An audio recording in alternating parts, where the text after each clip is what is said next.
I just celebrated a few weeks ago my 25th silver anniversary at New York University.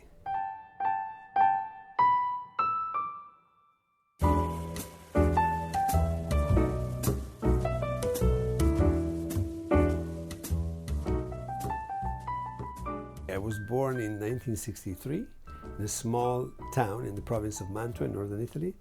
The name of the town is Bozzolo, that in English means cocoon, and it was and it is very much like that. It's very protective, very comforting, very warm, very family, very cozy.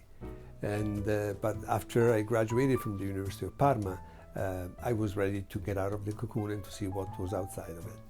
And the first idea was to perfect my English, to learn how to speak it. I knew the grammar very well, but I never had the chance to speak it with anybody. So of all the possibilities that I had ahead of me, and there were not many, I decided to accept an offer that I got from the University of Virginia to go there and teach Italian at the undergraduate level and at the same time work for a master's. And I had a great time in Virginia. It was like a dream come true. It's like one of the most beautiful campuses in the US and maybe in the world, designed by Thomas Jefferson, based on Italian models. And at the same time, it was a place where they were paying me to study, something that was not happening in Italy at that time for me. So I decided to stay and I decided to continue my academic career with the PhD at Stanford. And then I got my first job here at NYU, and I'm still here. It's a very unusual story because in American academia, but in general in the United States, very few people stay on a job for such a long time.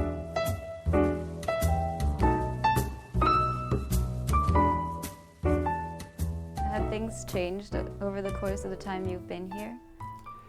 Yeah, definitely. The NYU has grown in an incredible way that nobody could really predict when I started. NYU has become a very, very international university. It has discovered its vocation, and that is not like the second rank of anybody, but it's sort of first of its kind, especially when it comes to its being open to international affairs. We have about more than a dozen campuses all over the world. We have 2 satellite campuses, Abu Dhabi and Shanghai, where students can start and finish their academic career. The quality of the students also has improved. I mean, I love my students of the first year I was at NYU, but I noticed that there are changes. They're much more diverse, they're much more international, whereas at the beginning it was very much a school made of students that more or less lived in New York or that were originally from New York. I like them both, but I see the difference between then and now.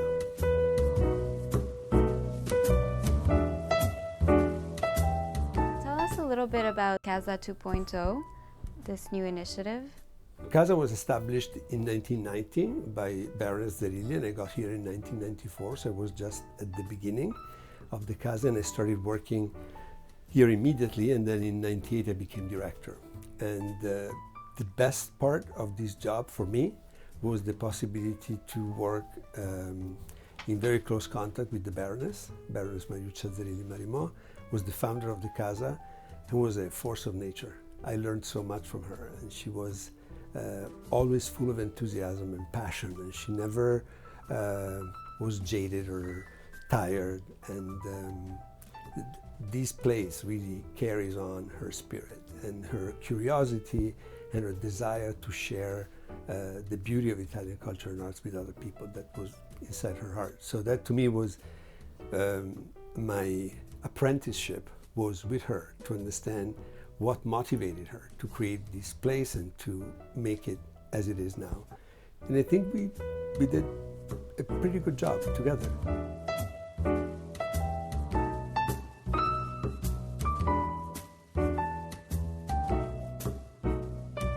So when 3 years ago she died, of course, all of us here, the students, my colleagues at the Casa, and so on, we were incredibly sad, and we were all wondering what would happen to us in terms of not having such a presence, being physically with us day by day.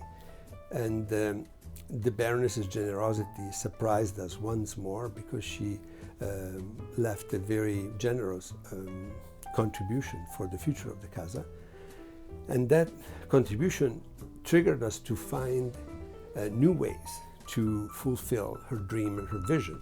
So that's why we asked a small group of people within our advisory board to form a committee that we called, jokingly but not totally jokingly, Casa 2.0. And their mission, their duty was to help us explore new ways in which Casa could develop its mission, remaining faithful to the original mission and vision by the Baroness, but at the same time keeping in mind the changes in society, culture, politics, and help us really understand how to use these resources in the best possible way. And the committee did a terrific job. It was presided over by our chairman, Giorgio Spano, and coordinated by Ennio Ranaboldo. Many of our board members participated. The family was very much involved in this. And it was a very lively moment in the life of the Casa, because it was a moment in which all of us came up with ideas and new things that we could do, and exploring different possibilities. So it was a lot of work, but a very exciting work, and with very exciting perspectives for the future.